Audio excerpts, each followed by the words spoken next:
In 2010, the worst offshore oil disaster did this to the Gulf of Mexico. It was a shocking sight. Oil as far as the eye could see. But even more shocking, the devastating effects of the toxic chemicals Corexit 9500 and 9527 sprayed on the oil spill. Dispersants designed to make the spill go away. We're being basically killed from the inside out.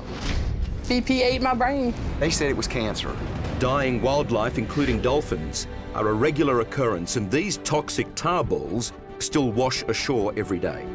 From the University of Southern Florida, Rip Kirby's simple UV light experiment shows that 3 years on, the tar balls are still mixed with dispersant. This matches up quite succinctly with the 9527 and the 9500 samples. And other research shows that combining crude oil and Corexit 9500 will increase toxicity by 52 times. Rip's experiment led him to another startling discovery, that these dispersants also absorb into skin. It wasn't on his skin, it was in his skin.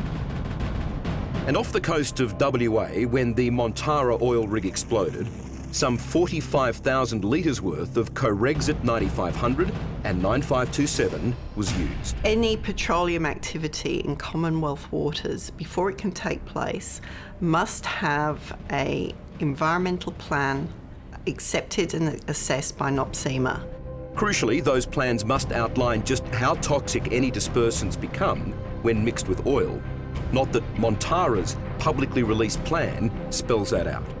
I had a look through the oil spill contingency plan for Montara, but I can't find in it anywhere where they answer that question, how toxic the dispersant is when it's mixed with oil. And that's something your organisation asks them to provide. There's no mention of it in there. Are you aware that those two dispersants are banned in 18 countries?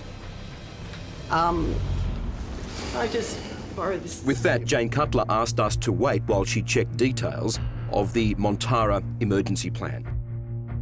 If there was a spill today, 19,000 litres of Corexit 9500 is ready to go, stored in Darwin and Gladstone. Though maritime safety authorities say the dispersant is being phased out. Jane Cutler comes back to me with fresh advice. The new oil spill plan for Montara is now being reviewed by NOPSEMA. But it doesn't meet your current standards. It doesn't meet the requirements of the regulations as they stand today. It stands today that this is their oil spill plan and they are drilling again. This is the one that was previously accepted by the regulator. It stands today, it's under revision, it's under challenge by NOPSEMA.